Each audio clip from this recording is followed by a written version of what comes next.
All right, Brian, well, just overall thoughts on the weekend as a whole, getting to beat Notre Dame and UNC. I called it the revenge tour, so to speak. But that's not really the ultimate goal. It's to capitalize on the season's goals. Just how proud of you are you of this club and what they accomplished this weekend? Yeah, I mean, it's big time. And to be able to avenge our two losses from regular season is a big deal from an accomplishment standpoint, and then also a confidence standpoint. Like you said, winning the ACC is a big deal, but the ultimate prize is always the national championship. And it's a long season, and you want to grow, and you want to get better, and you want to feel like you're moving forward. And I think we really feel like we grew a lot in the last week.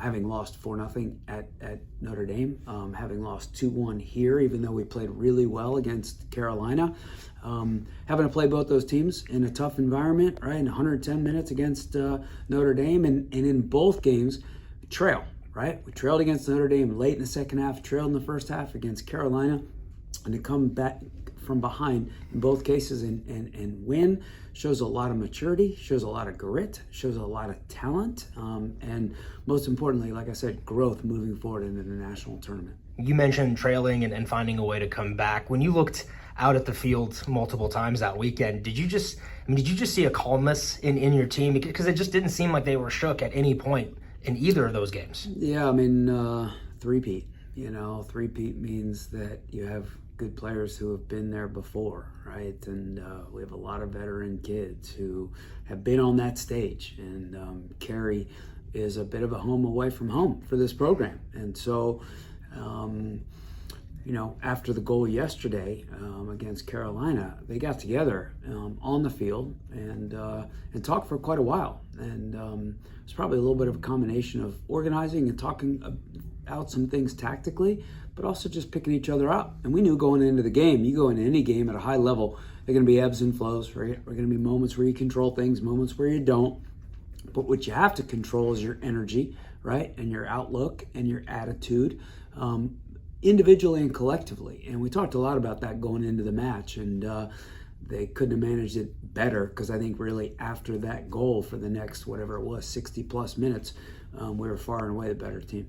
You've coached a long time, multiple different programs, and you mentioned that, three-peat, but how hard is it to be able to bring the intensity out of a team that's done it before? I mean, it's so impressive, at least in my mind, to be able to rechannel the level of focus it takes to be able to win at that high level, because you're talking about, like, in the pro ranks, I mean, dynasties, right, are able to do that. From your coaching experience, what's the key to rechanneling that fire and that passion? It's players. It's as simple as that. It's players, because it's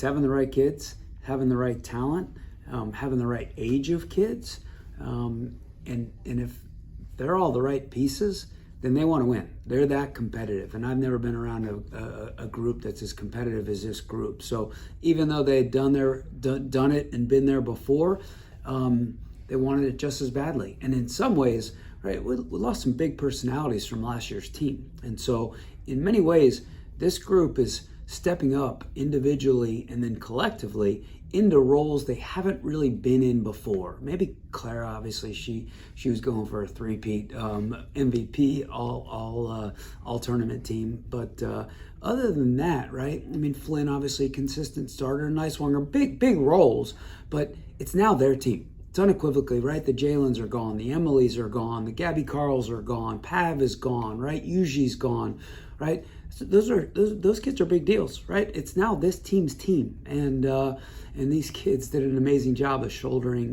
that load and that burden. As you flip the page now to the big dance, the NCAA tournament, you get a familiar opponent to go in game one against FGCU. Two-part question. What do you remember about the Eagles the last time that you played them? And how do you, in this group, try to start from the bottom again and build your way back towards the College Cup and trying to win another national title? Yeah, I mean, Jim Blankenship, he's a veteran coach. He's been around for quite a while and coached some very good teams, coached some very good players, and they'll be really organized, and they'll give us a lot. They did last time, and we just talked about it in the room once we learned the draw. Even though we did, did wind up winning the game 5-0.